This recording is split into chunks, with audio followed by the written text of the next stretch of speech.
Hai, aku Adi. Tahun ini keluargaku punya beragam kebiasaan baru. Bapakku lagi suka banget bagiin macam-macam tips. Tips tentang mengurus anak-anak, sampai tips yang bikin sekeluarga jadi betah di rumah.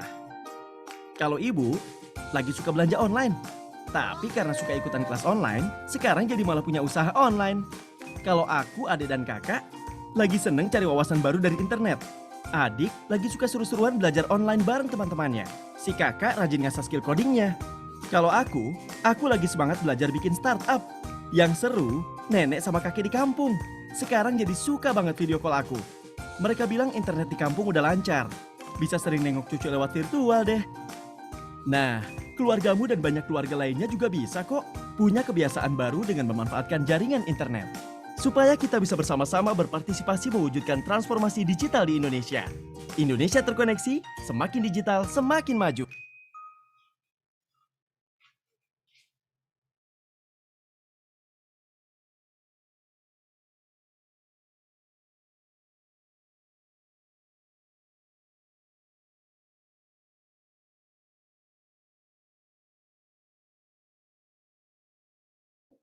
Halo, selamat sore teman-teman perempuan, sahabat perempuan sekalian. Selamat datang pada program Masterclass yang ketiga pada hari ketiga Indonesia Women's Forum 2021.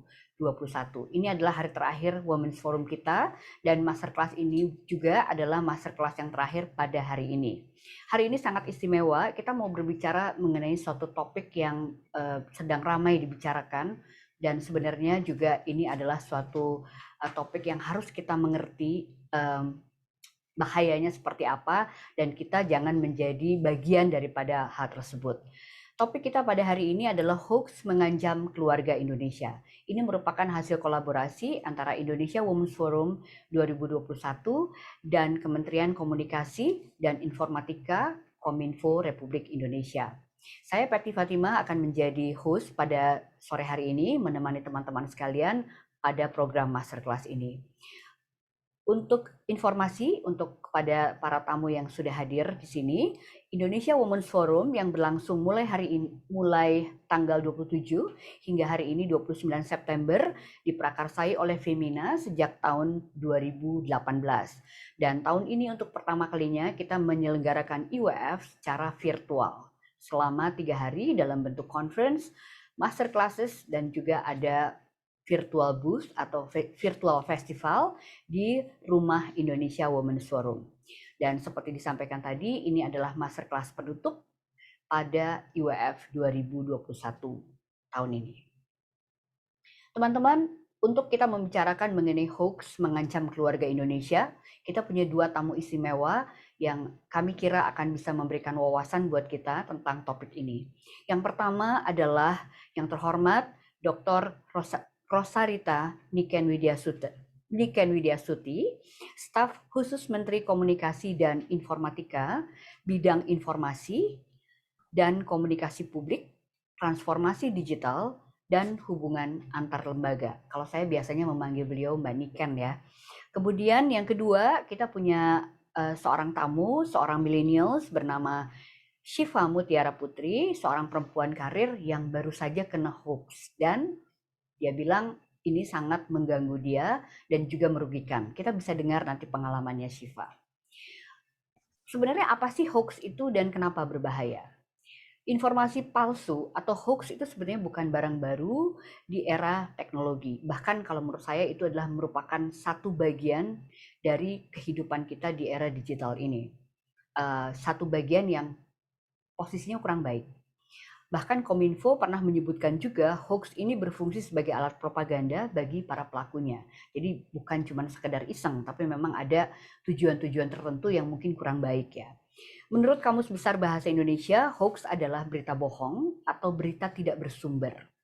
Hoax adalah informasi yang sesungguhnya tidak benar, tapi dibuat seolah-olah benar adanya. Karena itu kita biasanya merasa tertipu misalnya dengan ada logo sebuah kementerian atau sebuah lembaga nasional, lalu cara berbicara mirip-mirip dengan sesuatu yang biasanya kita baca dan seterusnya. Tapi ada bentuk lain dari hoax, yaitu informasi yang sengaja dibuat sesat dan tidak punya landasan faktual, tapi disajikan seolah-olah rangkaian fakta. Dan biasanya di sini ada unsur kesengajaan untuk menyesatkan dan ada tujuan dari penyesatan itu. Jadi biasanya kita mungkin pernah dengar hoax yang bermotivasi agama atau radikalisme dan lain-lainnya. Dan internet bisa dipersepsi sebagai pasar bebas dan siapa saja bisa bikin berita atau cerita dan menjadi tempat semai yang luar biasa dari hoax ini. Dan sosial media itu adalah juga salah satunya. Tetapi kita tidak boleh kalah dari hoax. Itu sebabnya Femina, Wanita Wirausaha Femina dan juga Indonesia Women's Forum bersama Kominfo membuat masterclass kita pada sore hari ini. Dan biasanya hoax disebarkan untuk menggunakan diksi yang buruk, yang menimbulkan kebencian, misalnya kepanikan, atau juga kengerian yang massal orang yang membacanya, sehingga merasa tidak nyaman atau bahkan bisa melakukan hal-hal lain yang lebih buruk lagi. Pada intinya hoax itu adalah sesuatu yang kita harus mengerti ada dalam lingkungan kita, tapi kita harus bisa tahu mana yang hoax dan mana yang tidak.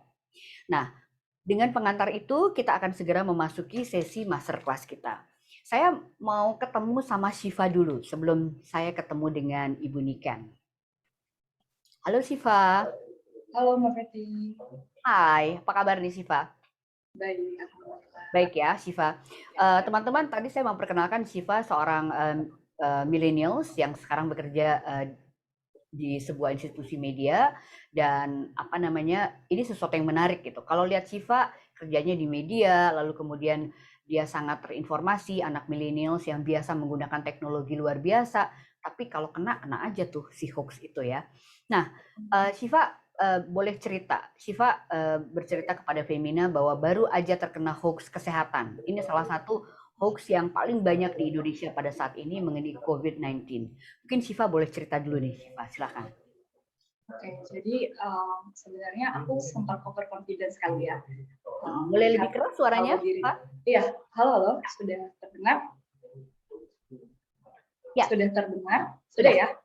Ya. Oke. Awalnya mungkin aku sempat overconfidence, ngerasa diri itu millennials, nggak mungkin lah terkena hoax.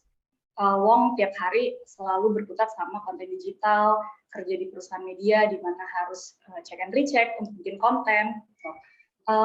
Awalnya cerita ini di bulan Juli yang lalu, ketika aku dan beberapa anggota keluargaku itu terkena COVID. Jadi waktu itu kita banyak banget terima informasi yang bertubi-tubi, baik dari keluarga ataupun dari teman-teman soal kondisi kita gimana sih biar bisa cepat pulih gitu. Terutama mungkin keluarga kali ya yang paling khawatir dan di situ kan situasinya mereka nggak bisa jemput kita, hanya bisa kirim makanan, hanya bisa kirim informasi. Nah, informasi yang kita dapat itu asalnya dari broadcast message. Oke. Berisi beberapa list obat-obatan yang quote-unquote itu dibilangnya dapat menyembuhkan COVID. Itu dalam keadaan kalut, terus panik, khawatir, apalagi momennya angka kematian COVID saat itu lagi tinggi-tingginya. Langsung aja tuh aku dan papaku nyari beberapa obat yang tertulis di konten broadcast tersebut di apotek terdekat. Waktu itu memang list obat-obatannya merupakan obat-obatan yang bisa diakses di apotek.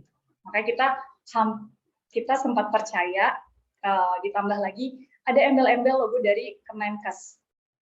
Jadi kita merasa yakin obat-obat itu bisa membantu kita untuk cepat pulih, kita beli, dan belakangan baru tahu ternyata itu adalah hoax.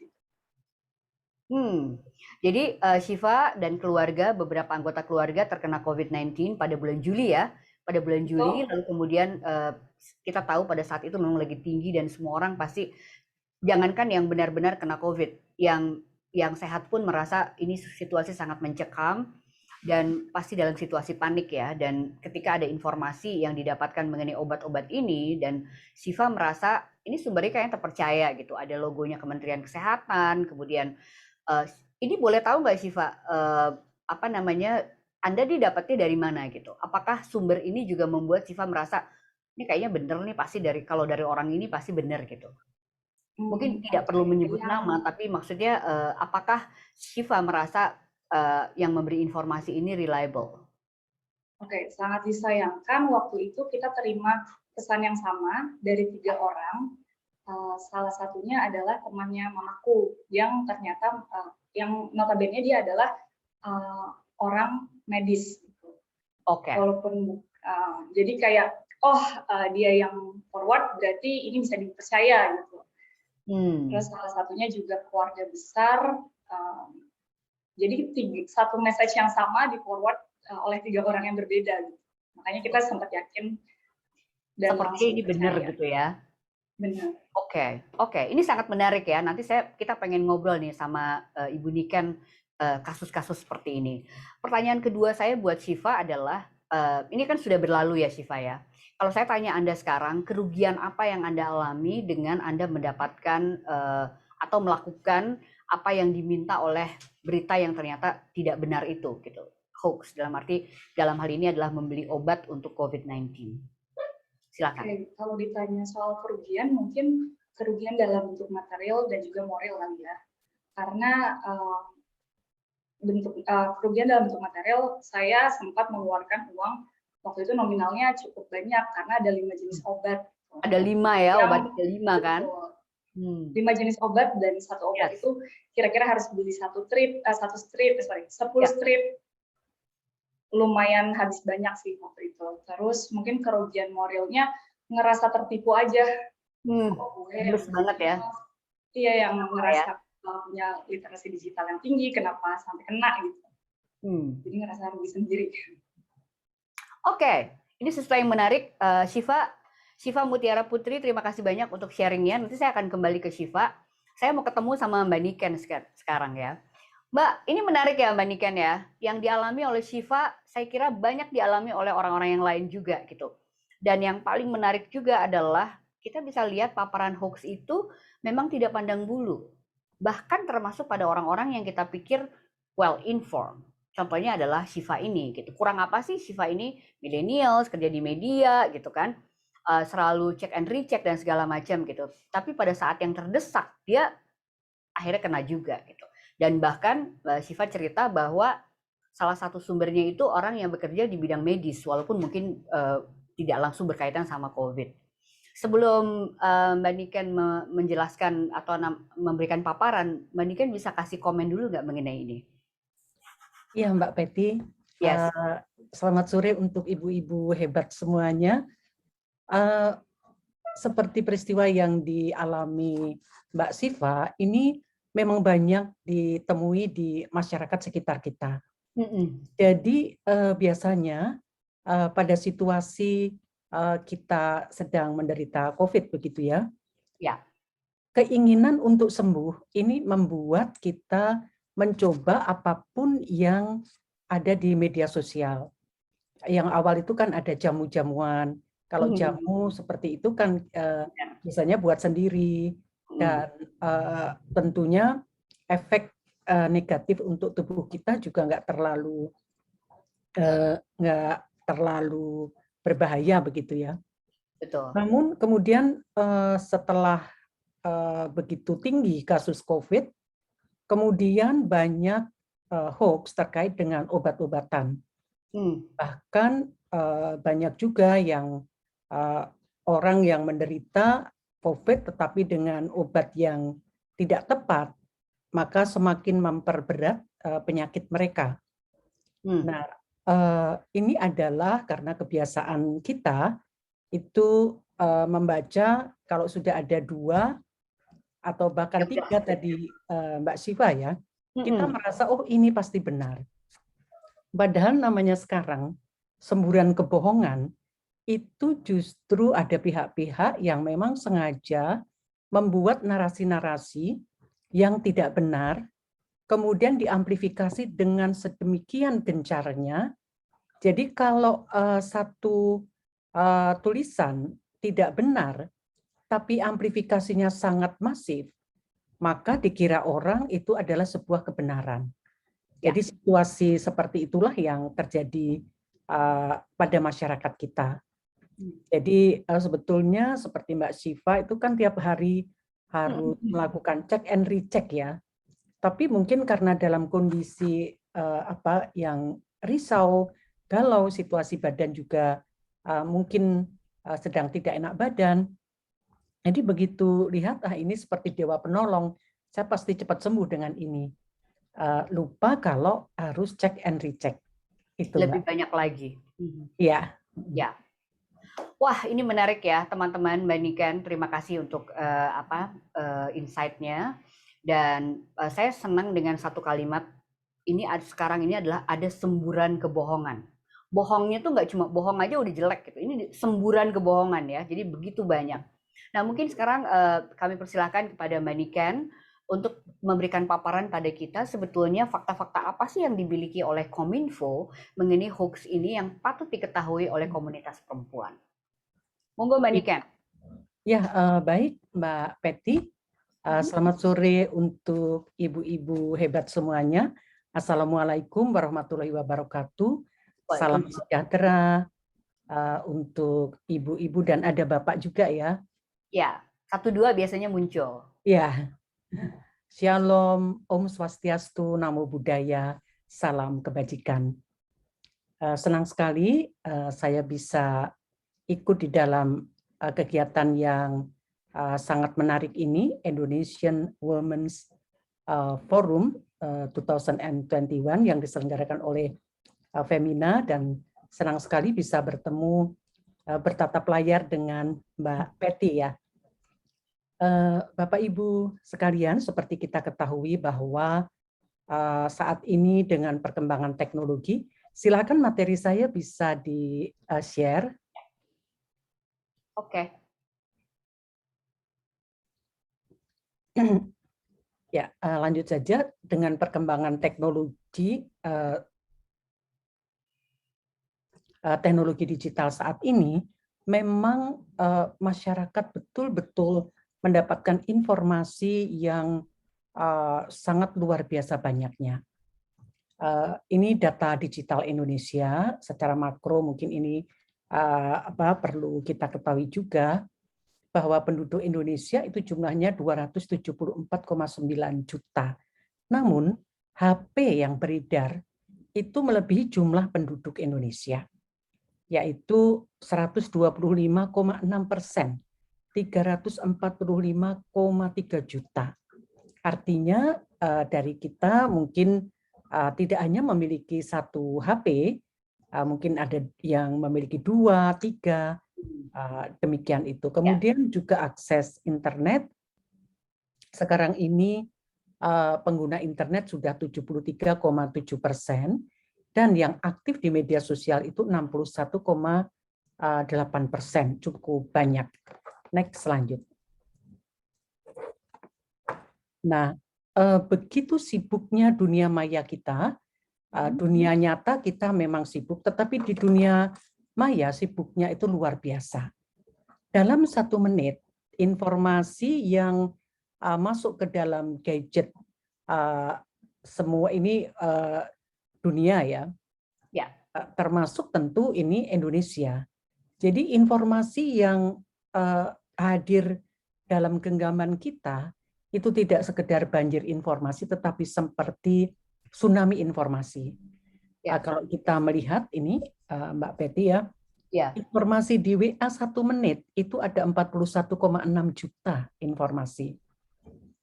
Kalau 1 jam tinggal dikalikan 60, kalau 1 hari tinggal dikalikan 12. Jadi miliaran informasi yang trafficnya ini luar biasa padatnya. Belum platform lain seperti Instagram, Facebook, YouTube, dan lain sebagainya. Nah, next, lanjut. Disinilah kemudian internet atau media sosial itu betul-betul dimanfaatkan orang untuk menyebarkan informasi, baik itu informasi positif maupun informasi negatif. Nah, ini temuan dari Kementerian Kominfo, isu hoax per kategori ini. Per kategori, jadi misalnya kesehatan. Kesehatan ini memang tertinggi ya karena situasi pandemi, kemudian politik, pemerintah, dan lain sebagainya. Ini secara umum. Next, lanjut. kemudian ada juga agama. Nah, saluran penyebaran hoax itu memang paling banyak melalui media sosial. Media sosial itu 92,40%. Jadi memang sangat tinggi. Diikuti yang lain-lainnya. Kemudian kalau seperti media cetak, ini memang ada tapi kecil sekali. Karena kalau informasi di media cetak ini selalu sudah melalui proses, ya Mbak ya. Seperti di Femina ini kan reporter mencari berita, melaporkan, ada editornya, begitu. Jadi semua sudah tersaring. Tapi kalau media sosial ya seperti tadi Mbak Betty sampaikan, bahwa semua orang bisa seolah-olah seperti wartawan mencari berita, membuat berita, menyebarkan berita, namun di sini tanpa adanya proses verifikasi. Ya. Atau biasanya hanya mutilasi, artinya ambil dari sana sedikit, kemudian seolah-olah itu adalah produk dari mereka untuk meyakinkan orang. Next, lanjut. Nah, ini khusus mengenai COVID. COVID itu ini tahun 2020 sampai dengan 2021, temuan hoax terkait COVID ini cukup banyak. Ada 1.754.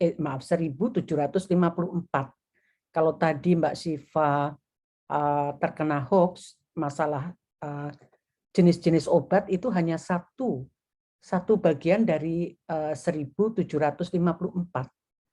Dari satu hoax saja teramplifikasi itu sampai mungkin lebih dari puluhan ribu atau ratus ribu atau juta ke pengguna media sosial. Bayangkan kalau jumlahnya ada 1.754 jenis. Jadi inilah yang membuat masyarakat menjadi bingung.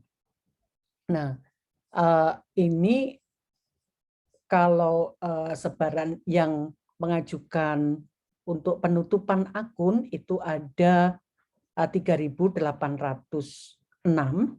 kemudian ditindaklanjuti oleh Kementerian Kominfo ini yang sudah di take down, sudah diblokir itu 3.345 jenis.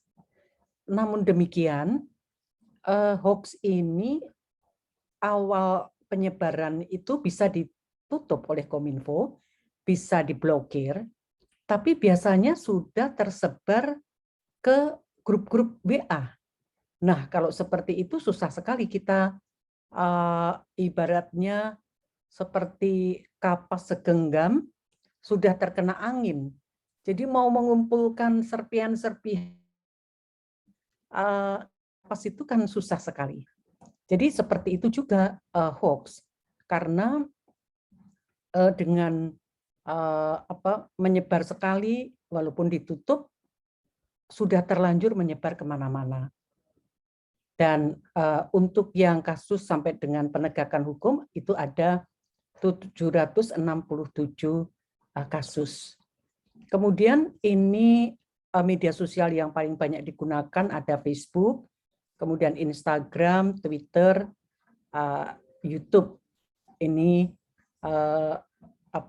yang kemudian sudah ditindaklanjuti oleh Kementerian Kominfo.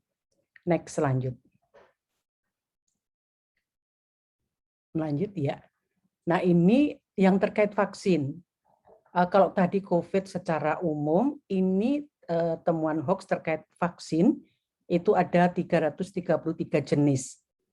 Jadi misalnya ada satu hoax vaksin itu bisa untuk orang yang divaksin bisa meninggal 2 tahun yang akan datang. Itu juga viral. Nah, masyarakat yang tidak teredukasi, mereka betul-betul takut kalau mau divaksin. Takut 2 tahun yang akan datang akan meninggal. Padahal tentunya itu hanyalah hoax. Tapi sudah membuat masyarakat takut. Dan inilah yang sekarang ini sedang terus kita lakukan. Kebetulan sehari-hari saya juga menangani atau mengkoordinasikan terkait komunikasi publik, penanganan COVID dan pemulihan ekonomi nasional. Jadi setiap hari itu selalu ada saja hoax yang baru begitu itu. Nah, ini tentu perlunya pengetahuan atau literasi kepada masyarakat untuk bisa membedakan mana hoax, mana yang bukan. Next, lanjut. Nah, ini jenis hoax itu macam-macam.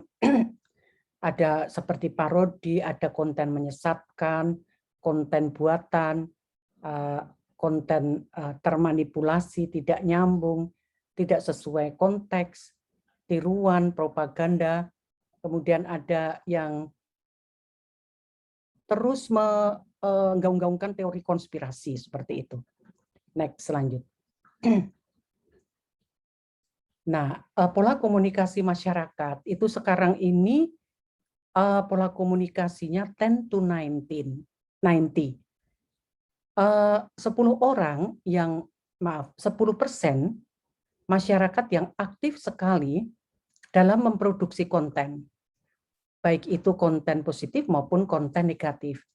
Tetapi masyarakat secara umum itu mereka adalah audiens yang hanya mengonsumsi, kemudian mereka mendistribusikan.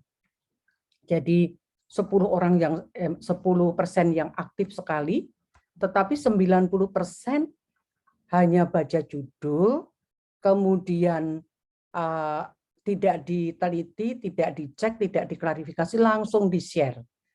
Di-share saking banyaknya satu orang menerima informasi yang sama, wah ini adalah benar ini. Itulah pola komunikasi 10 to 90 itu betul-betul sangat menyesatkan. Next, lanjut. Nah, kita sekarang ini memasuki era post-truth. Sebuah kondisi di mana fakta itu kadang-kadang tidak terlalu berpengaruh dalam membentuk opini publik dibandingkan emosi dan keyakinan secara personal. Nah, kondisi inilah yang menyebabkan munculnya hoax. Jadi pasca kebenaran atau era post-truth ini membuat hoax itu tumbuh subur, sulit dibasmi karena orang mengandalkan emosi atau satu pemikiran, satu grup begitu itu. Jadi inilah tempat untuk bersemainya berita-berita hoax. Next, lanjut. Nah, dan juga adanya echo chamber effect. Masyarakat atau kita itu kadang-kadang hanya mau mendengar yang sudah sepemikiran dengan kita, sehingga memperteguh sikap mereka. Seperti seperti gema suara di ruang tertutup, pikiran yang berulang ini memperkuat pandangan yang makin mengental dan ekstrim. Jadi hoax itu dianggap sebagai kebenaran karena sesuai dengan suara yang bergema di WA group seperti tadi peristiwa Mbak Siva ini. Next, lanjut. Nah, ini dampak hoax tentu sangat merugikan bagi semua, bisa polarisasi masyarakat atau pembelahan masyarakat, memunculkan kegaduhan, merusak mental bangsa, menciptakan ketegangan, konflik, kekerasan, sehingga kekacauan bahkan bisa memicu peperangan dan bisa menghancurkan negara. Banyak negara-negara yang karena hoax mereka konfliknya semakin besar dan tentunya sangat merugikan. Next, lanjut. Yang perlu kita ketahui ciri-ciri dari hoax, kalau kita mendapatkan informasi seperti tadi Mbak Siva mendapatkan informasi tentang jenis-jenis obat COVID. Nah, ini kita perlu yang pertama adalah cek sumbernya. apakah ada sumber dari otoritas tertentu, kalau obat ya dari BPOM atau dari Kementerian Kesehatan, atau dari media yang sudah terverifikasi oleh Dewan Pers. Nah, kalau tidak ada, ini informasi seperti itu harus di-delete dan kita perlu memberikan semacam warning juga kepada grup kita. Yuk kita cek dulu ke BPOM atau kalau tidak bisa dicek di Kementerian Kominfo. Diadukan atau ditanyakan ke Kementerian Kominfo, nanti kami akan mengklarifikasi. Kemudian informasi yang disebar itu memuat keanehan.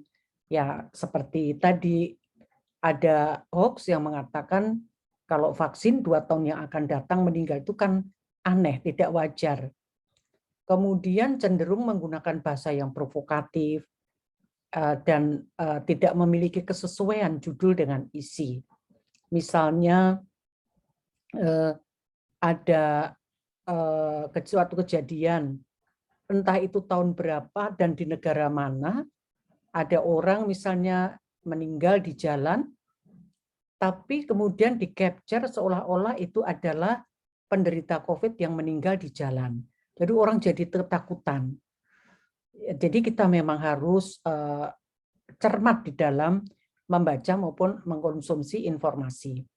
Juga biasanya cenderung mendiskredit pihak-pihak tertentu. Orang-orang tertentu memojokkan, mengajak membenci seseorang, lembaga atau pemerintah itu dengan berita-berita yang tidak seimbang karena namanya memprovokasi, adanya adalah menghina, mencaci, mendiskredit seperti itu. Dan ada ancaman tertentu jika pembaca itu tidak menyebarkan informasi. Next, lanjut. Nah, ini bahaya hoax seperti tadi dan mengancam mengakibatkan disintegrasi bangsa, mengancam ketahanan nasional. Kalau masyarakatnya mudah terkena hoax, maka mudah diombang-ambingkan, mudah mempercayai berita bohong, sementara berita yang benar mereka tolak. Jadi hoax itu menghancurkan kepercayaan terhadap kebenaran. Next, lanjut. Nah, ini kita semua tentu sudah membaca ini ya. Curhat seorang anak setelah ayahandanya wafat gara-gara percaya hoax dari seorang dokter. Next, lanjut. Dan banyak korban seperti ini. Nah, penyebar hoax, pembuat ataupun penyebar hoax ini tentu sangat merugikan untuk diri sendiri. Karena rekam jejak digital itu kan tidak bisa hilang.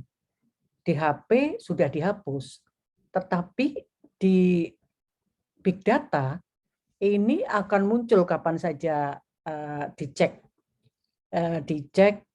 kontennya terkait dengan kita. Jadi khususnya ini untuk anak-anak millennials kita perlu Bapak Ibu juga mengingatkan kepada anak-anak kita, kalau sekarang anak-anak kita sering membuat ataupun hanya menyebarkan hoax, nantinya ketika mereka mencari pekerjaan, rekam jejak digital itu menjadi pertimbangan, misalnya di pemerintahan, untuk bisa lolos sebagai aparatur sipil negara atau PNS. Setelah mengikuti tes-tes administratif dan lain sebagainya, maka akan dilihat rekam jejak digitalnya. Sekalipun nilainya bagus, kalau isinya adalah mengamplifikasi terorisme, radikalisme, ujaran kebencian, dan hoax, ya sudah akan sulit diterima. Bahkan perusahaan-perusahaan swasta sekarang ini juga mereka menjadikan referensi untuk rekam jejak digital ketika menerima pegawai. Karena mereka berpotensi juga menyebarkan hoax untuk perusahaannya.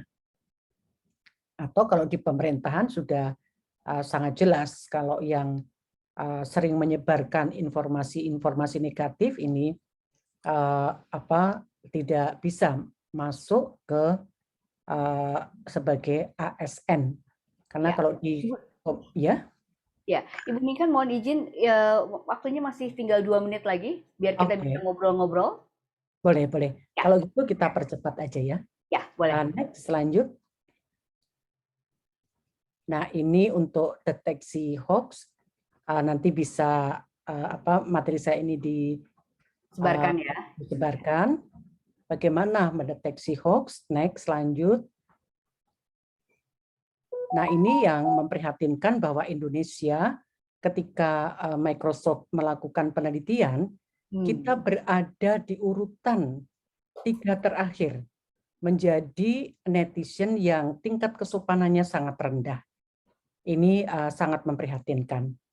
Next, lanjut saja. Nah, ini untuk bermedia sosial tentu kita harus berpikir think. Apakah berita itu benar?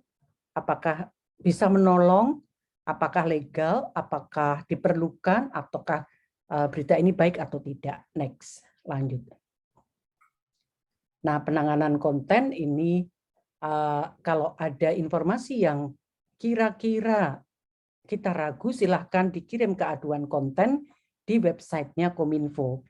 Nanti kami akan klarifikasi melalui trust positif di websitenya Kominfo. Next, lanjut. Nah, ini etika di dunia cyber.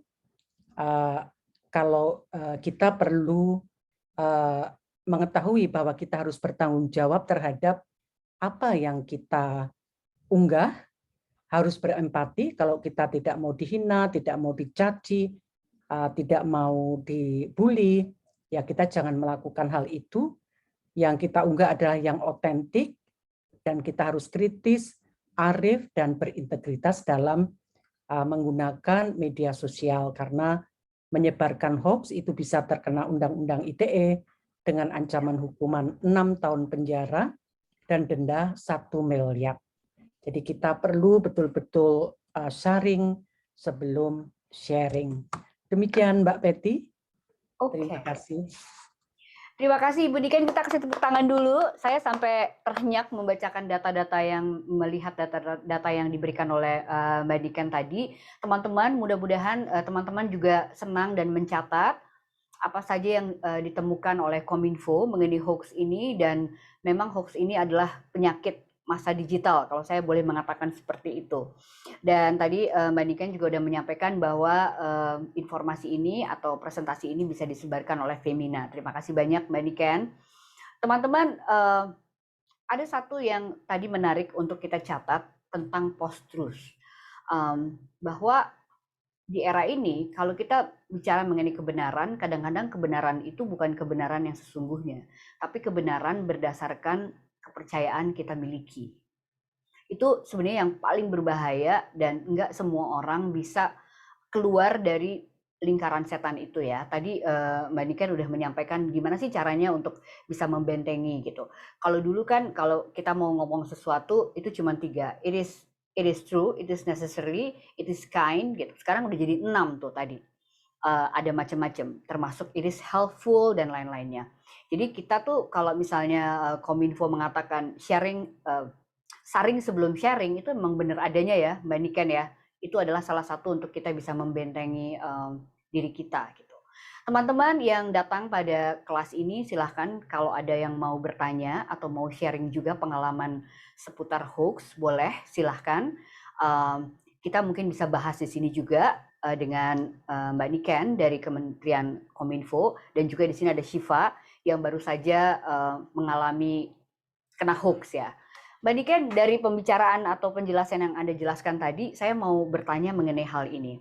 Tadi kan Anda bilang bahwa sebenarnya penyebar hoax itu bisa dipidanakan.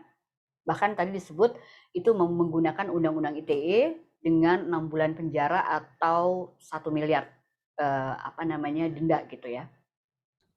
Tapi sebenarnya tuh bagaimana sih sebetulnya caranya gitu? Kalau misalnya kita kena hoax dan kita merasa sangat terganggu karenanya, kita itu harus melapor kemana yang paling mudah.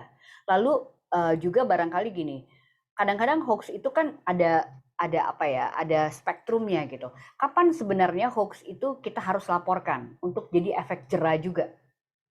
Kira-kira seperti itu. Mungkin itu pertanyaan saya yang pertama. Sebelum saya membacakan pertanyaan dari para pembaca atau penonton kita pada sore hari ini. Monggo.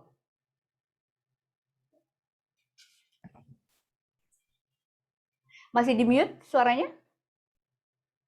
Ya, suara saya sudah terdengar? Terdengar. Jelas. Jadi ancaman hukumannya bukan 6 bulan penjara, Mbak, tapi 6 tahun. 6 tahun, sorry. 6 tahun penjara, betul. Saya salah 6 baca. tahun penjara dan atau denda 1 miliar. Jadi lama sekali. Jadi gara-gara jempol kita dan mengikuti provokasi orang, kita bisa menjadi korban dari hoax seperti itu. Jadi korbannya tidak seperti Mbak Syifa tadi kan secara materi ya, tetapi kalau kita ikut panas, terprovokasi, ikut nyebar, bisa terkena Undang-Undang ITE. Jadi bagaimana cara untuk mengadukan atau skala seperti apa kita perlu mengadukan, apapun kalau ada informasi yang kita merasa bahwa informasi itu meragukan, tidak ada sumbernya atau ciri-ciri yang tadi seperti sudah saya sampaikan, silakan saja langsung diadukan di aduan konten di webnya Kominfo. Karena tim kami kan kerja 24 jam sehari ya. Jadi aduan konten yang masuk ini tentu akan kami tindak lanjuti. Tapi kecepatan klarifikasi, kami kan harus mengklarifikasi dengan kementerian, lembaga, atau lembaga-lembaga atau instansi yang mempunyai otoritas. Ini butuh waktu. Sementara hoax-nya itu menyebarnya sudah sangat luar biasa. Tapi paling tidak, kalau ada orang yang mau speak up, ini salah setelah mendapatkan klarifikasi dari Trust Positif di Kementerian Kominfo, ini akan menolong yang lainnya. Seperti Mbak Syifa tadi, begitu boleh lapor tuh sebelumnya ya, sebetulnya. Ya, lapor, nanti ada keterangannya dari kami. Kami akan segera mengklarifikasi. Nah, klarifikasi inilah yang Mbak Syifa bisa share di grup-grup. Jadi sebelum mempercayai sesuatu informasi, cek dulu. Kalau misalnya susah ngecek ke kementerian-kementerian yang lainnya, cek saja di websitenya Kominfo. Dikirimkan di screenshot ya, kemudian URL-nya dikirim. Nah, nanti kami akan klarifikasi. Dengan begitu, maka sudah bisa membantu untuk membersihkan hoax. Begitu. Ini menarik ya teman-teman. Jadi kalau kita merasa mendapatkan hoax atau kita terkena hoax dan apalagi kita merasa dirugikan terhadap itu, jangan ragu-ragu untuk melapor ke Kominfo. Ini saya juga nanti mau sampaikan kepada kawan saya, Ivan Gunawan, yang kemarin dia kena hoax luar biasa karena dia diberitakan meninggal. Dan dia sepertinya sangat terganggu terhadap itu ya.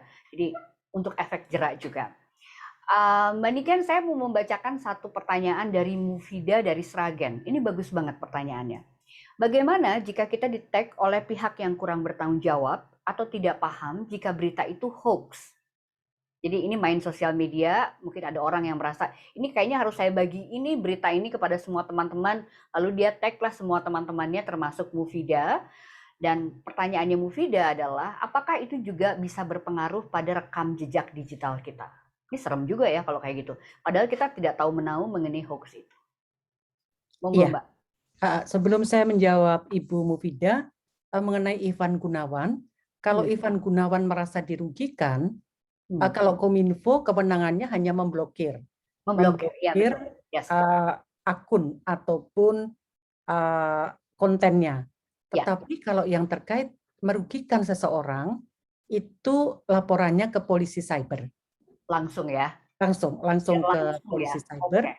Nanti akan ditindaklanjuti, apalagi ya kalau polisi cyber siapa saja akan ditindaklanjuti. Yes. Begitu itu, karena kalau polisi cyber itu penanganannya adalah penegakan hukum. Tapi kalau kami di Kementerian Kominfo penanganan adalah Edukasi. pembatasan akses atau pemblokiran. Oke. Nah, ya untuk Ibu Mufidah ya, Ibu Mufidah kalau misalnya di-tag temannya dan ikut menyebarkan, itu gampang banget Bu dilihat, karena kayak jaring laba-laba itu loh. Jadi hoax itu dikirim pertama oleh siapa, terus dia tersebar kemana, terus misalnya A disebar ke B, A ini menyebar ke banyak orang, misalnya 10 orang, nah masing-masing 10 orang ini akan menyebar lagi. Itu kayak jaring laba-laba, gampang deteksinya. Jadi mending kalau ada informasi-informasi yang nggak benar, itu langsung aja di-delete. Kita nggak usah mendistribusikan kemana-mana, kecuali seperti yang tadi etika itu, kita tahu persis bahwa berita itu otentik, ada sumbernya, benar-benar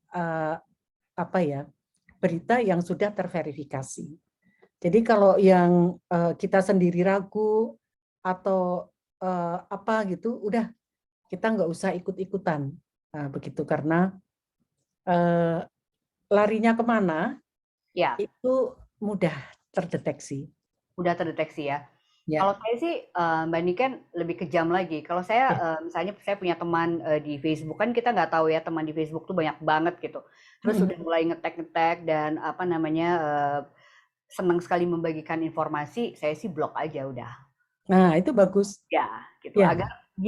Agar dia tahu bahwa kita nggak memerlukan informasi itu. Jadi mari kita berteman tapi nggak usah pakai ngetek informasi. Mungkin boleh juga tuh ya, Mbak Niken ya? Boleh. Ya. Kita mempunyai otonomi, otoritas untuk memilih siapa teman yang bisa kita ajak berteman di medsos ataupun yang tidak.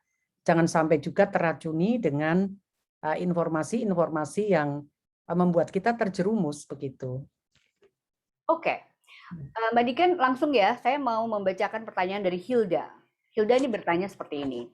Dengan beredarnya atau dengan adanya tsunami hoax ini, seberapa maksimal Kominfo bisa mendeteksi main source-nya atau source yang paling ujungnya, yang awalnya, dan semaksimal apa punishment yang diberikan kepada si ujung ini, gitu, si oknum yang paling yang pertama menyebarkan atau membuat. Mungkin Mbak Niken bisa sharing in general, silakan. Jadi kalau untuk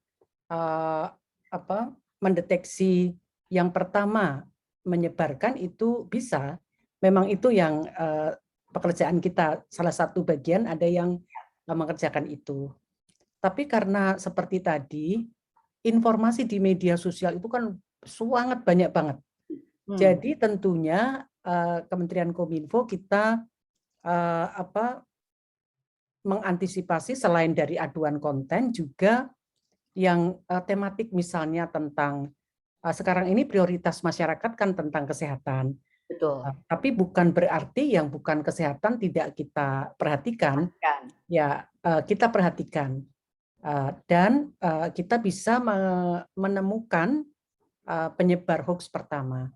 Cuma kalau Kominfo bisanya hanya memblokir konten tersebut. Tapi kalau untuk penindakan hukumnya itu wewenangnya dari kepolisian. Cyber, ya. Ya. Jadi bolehkah saya menyimpulkan bahwa cara koordinasinya nanti Kominfo-nya misalnya memblokir dan segala macam, lalu aduan itu diserahkan kepada polisi cyber, gitu kira-kira ya, Mbak Niken ya? Ya, seperti itu. Kita selalu berkoordinasi dengan polisi cyber. Oke, Mbak, saya mau kasih satu pertanyaan dari Femina dulu ya. Ini sangat menarik karena tadi Mbak Niken bilang seperti ini. Awal tuh bisa diblok, tapi rata-rata kalau udah diblok itu sebenarnya itu udah menyebar kemana-mana, gitu kan? Jadi sebenarnya itu barangkali ada tidak efektif juga. Pertanyaan saya adalah gini, betul nggak sih perempuan itu adalah penyebar hoax yang sangat hebat tanpa disadarinya? Karena perempuan senang sekali berbagi. dia merasa perlu semua orang tahu informasi yang dia punya. Bukan cuma karena FOMO ya, fear of missing out, tapi lebih juga dia ingin semua orang berhati-hati. Dia lupa bahwa misalnya berita itu sebenarnya nggak betul. Mbak Niken punya pendapat mengenai ini? Ya, saya tidak bisa mengatakan bahwa perempuan itu merupakan penyebar hoax utama karena saya rasa belum ada penelitian atau survei terkait dengan hal tersebut ya. Ya. Jadi memang karena perempuan itu memiliki keterikatan dengan peer group, kita biasanya mempunyai teman-teman dekat, komunitas. Ya. Itu dibanding laki-laki kan paling ya ada yang mempunyai komunitas hobi begitu. Tapi kalau perempuan itu intersection. Kita misalnya komunitas hobi juga, komunitas aktivitas sosial, komunitas aktivitas pendidikan, komunitas. Jadi kita ini ikut di banyak komunitas. Jadi intersection-nya itu sangat banyak. Seperti labirin ya, seperti seperti laba-laba. Sarang laba-laba seperti itu. Jadi potensi untuk menyebar juga lebih banyak. Tetapi saya belum bisa mengatakan bahwa perempuan itu seperti premis tadi disampaikan oleh Mbak Peti bahwa perempuan adalah penyebar hoax pertama. Tapi bahwa banyak kaum perempuan yang ikut menyebarkan hoax. Tapi yang laki-laki juga nggak kurang karena data yang sampai pada ditangani oleh kepolisian itu yang laki-laki banyak, yang perempuan juga banyak. Banyak ya. Jadi untuk bukan hoax tuh kayaknya boleh dibilang 50-50 ya, barangkali gitu. Jadi semua orang punya potensi untuk menyebar. Oke, Mbak Niken. Saya mau ke Syifa. Ini Syifa satu kesempatan yang baik untuk Syifa bertanya ke Ibu Niken. Apa yang ingin kamu tanyakan sebagai anggota masyarakat terhadap penyebaran hoax ini? Silakan. Oke, kalau berdasarkan pengalaman personal saya, yang sulit itu mengedukasi generasi yang lebih senior. Misalnya dalam case saya orang tua gitu, karena kayak mereka punya banyak group chatting dan tanpa disaring langsung mengirimkan broadcast message gitu. Sebenarnya dari Kominfo tuh ada nggak sih program yang memang menyasar audiens yang lebih senior? Oke, this is good question, Mbak Niken, karena memang bagaimanapun tuh digital literasi itu terkait juga dengan usia ya. Artinya saya nggak bilang yang udah senior itu mungkin agak terlalu gaptek atau apa, tapi memang hidup mereka tuh seperti di dua dunia gitu. Iya, Kementerian Kominfo ini untuk tahun ini menyelenggarakan literasi digital seperti sekarang ini cukup banyak sekali. Jadi kita bekerja sama dengan lebih dari 100 komunitas, baik itu komunitas ibu-ibu, komunitas UMKM, ya namanya 100 lebih, itu amat sangat beragam. Komunitas keagamaan juga, karena kami menargetkan, Pak Menteri menargetkan bisa memberikan literasi digital ini kepada 12,5 juta masyarakat Indonesia untuk tahun ini. Jadi memang kita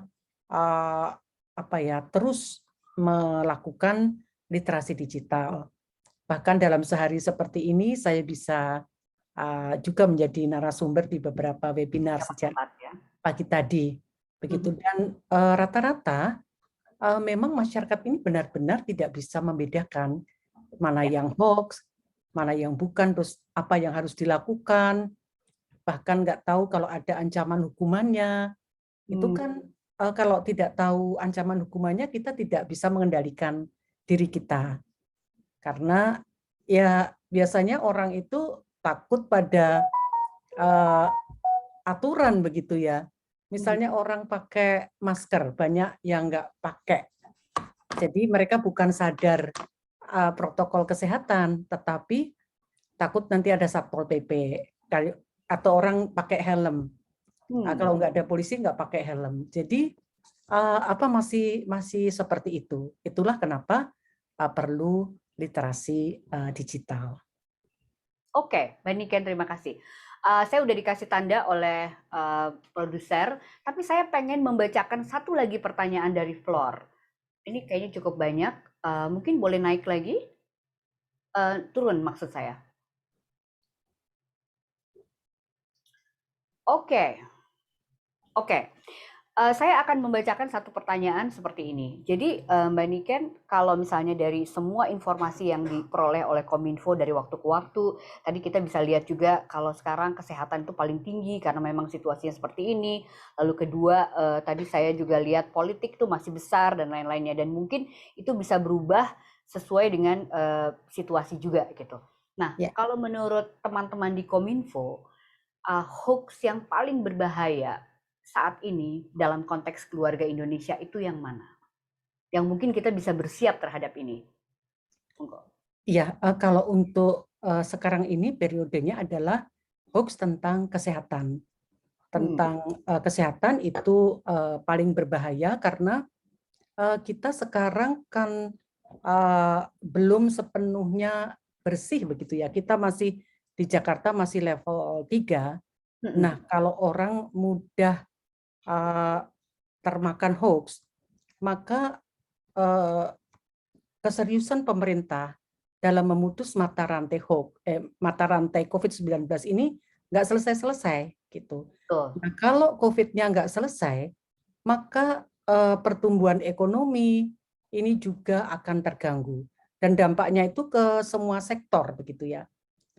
Karena itu tentu kalau untuk sekarang prioritasnya adalah ya semua hoax itu harus diberantas, tapi khusus kesehatan ini menjadi prioritas, menjadi hal yang sangat urgent, dan ini menjadi perhatian kita semua. Kalau ada informasi tentang kesehatan apapun, mohon bisa dicek and recheck, tanyakan keaduan konten di Kementerian Kominfo, nanti kami akan jawab, supaya COVID-19 ini segera selesai. Dan kerja keras kita bersama ini betul-betul bisa membuahkan hasil dengan penurunan sekecil mungkin atau hilangnya COVID dari bumi Indonesia. Itu Mbak Betty. Terima kasih, satu masukan yang sangat bagus untuk kita semua. Jadi kalau kita terpapar oleh hoax kesehatan, sebetulnya yang menjadi isu sekarang adalah kalau kita terus tergulung pada soal ini, COVID kita nggak kelar-kelar. Jadi mungkin itu bisa menjadi catatan bagi kita semua, harus dicek lagi terus-menerus apapun informasi yang kita peroleh.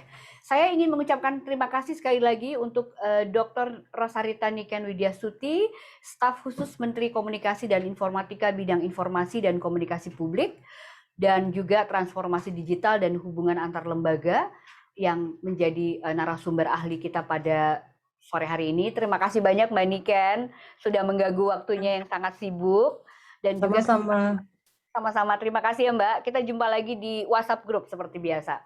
Dan juga terima kasih untuk Syifa Putri untuk sharingnya, dan mudah-mudahan Syifa juga bisa mendapatkan informasi tambahan mengenai bagaimana melindungi diri dan keluarga dari hoax ini. Semoga kita bisa melindungi keluarga kita dari bahaya hoax yang sangat banyak tadi, dan kita makin cakap digital, itu harus paling penting. Kita harus sharing sebelum sharing, dan juga kita tahu Indonesia sudah terkoneksi dengan internet yang hebat sekarang, tapi kita harus menjadi orang yang juga mahir menggunakannya. Teman-teman, masterclass ini menjadi penutup rangkaian Indonesia Women's Forum 2021. Terima kasih kepada sahabat perempuan yang telah setia bersama IWF selama 3 hari, dan kita akan berjumpa kembali tahun depan. Mudah-mudahan COVID-nya sudah selesai. Dan terima kasih kepada Kementerian Komunikasi dan Informatika Republik Indonesia yang telah mendukung program Indonesia Women's Forum ini. Terima kasih banyak Mbak Niken. Tolong sampaikan juga ke Pak Dirjen dan juga tentu saja partner-partner lain. Anda masih bisa mengunjungi Virtual Exhibition Hall di IWF dan dengan puluhan tenan yang istimewa hingga 26 Oktober 2021. Silakan Anda masuk ke link yang Anda gunakan untuk masuk ke masterclass ini untuk melihat virtual exhibition. Dengan demikian, kita akan mengakhiri program kita pada sore hari ini. Dan sebelum kita pamitan, kita foto bareng dulu dengan Mbak Niken. Harus nih kalau perempuan. Oke, boleh dibuka kameranya? Nah, halo semuanya.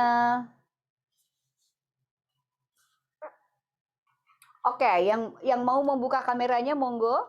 Bisa dibuka kameranya, teman-teman. Alright. Kita buka dulu ya. Ini kayaknya datang dari mana-mana nih pada sore hari ini. Terima kasih atas kebersamaannya. Saya tolong dikasih aba-aba untuk kita hitung 1, 2, 3. Oke, kita hitung ya. 1, 2, 3. Satu lagi, habis. Oke. Terima kasih banyak sekali lagi teman-teman untuk masterclass kita mengenai hoax yang mengancam keluarga Indonesia. Sekali lagi terima kasih untuk Mbak Niken. Sampai jumpa kembali Mbak Niken. Terima kasih juga untuk Syifa. Saya Peti Fatima undur diri. Selamat sore. Selamat sore, terima kasih. Thank you. Terima kasih.